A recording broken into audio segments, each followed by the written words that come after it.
When doctors say there's little they can do to cure major wounds or even disease, many are now flocking to a very different kind of healer. One who cures not with medicine, but with touch. Faith healers, many of them children, raking in big bucks for a dose of hope. Here's ABC's Mariana Van Zeller. Faith can be intoxicating. It can fill the sick and suffering with an improbable hope that a 10-year-old will heal them with a simple touch. Alani Santos, better known as the Little Missionary, has been drawing believers to her dad's church since the tender age of 3. The bullet went up and down and hit me kind of here. Including Daniel Nesak, who was shot in the head during a war halfway around the world, leaving the left side of his body partially paralyzed. After years of painful operations and therapy, Daniel is desperate for a miracle. So he's traveled halfway across the world to Brazil. Everybody's trying to find a gimmick to stand out. It's here that we first meet Alani, São Gonçalo's most popular child healer. This is her dad, Pastor Adalto Santos.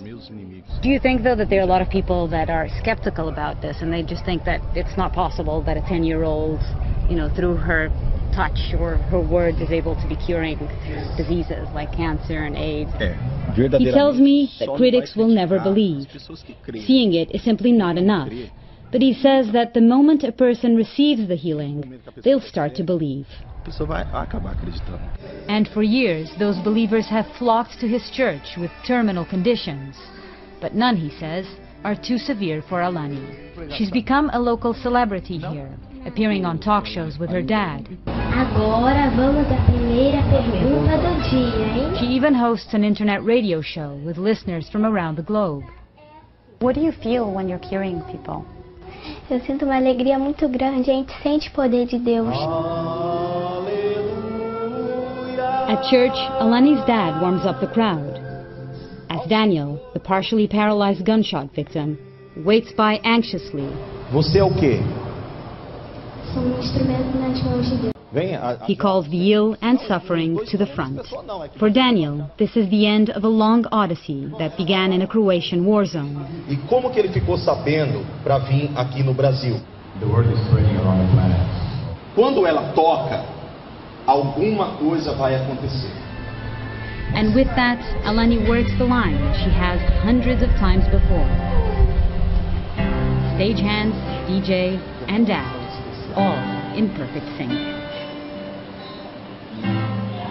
O que você sentiu quando Alani tocou em você?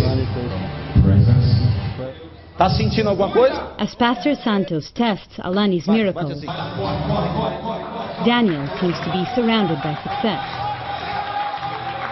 Consegue pegar? Com a outra mão.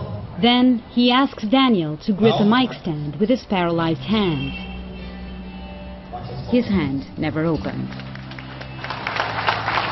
Afterwards, Daniel isn't disappointed. How do you feel now? I feel okay. I feel good. I feel warmer on the heart, and I think I try to open my heart as much as possible. Did anything change in you physically? Are you able to I do don't things now? No, I think it didn't change physically much. Volta, senhor. Volta. He's not the only one with mixed results. That woman who miraculously walked, only moments later, wincing in pain. A lot of the people that came here today truly believed that they were going to leave this door, leave the church, and be completely cured, yet that was not the case. Vai recebendo gradual. The pastor tells me that even though many are cured instantly, others experience gradual results.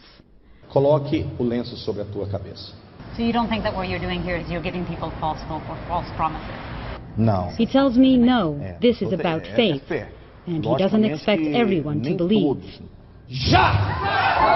But Daniel, for one, is still holding out hope for a full recovery. Eu estou saindo daqui hoje com o meu milagre.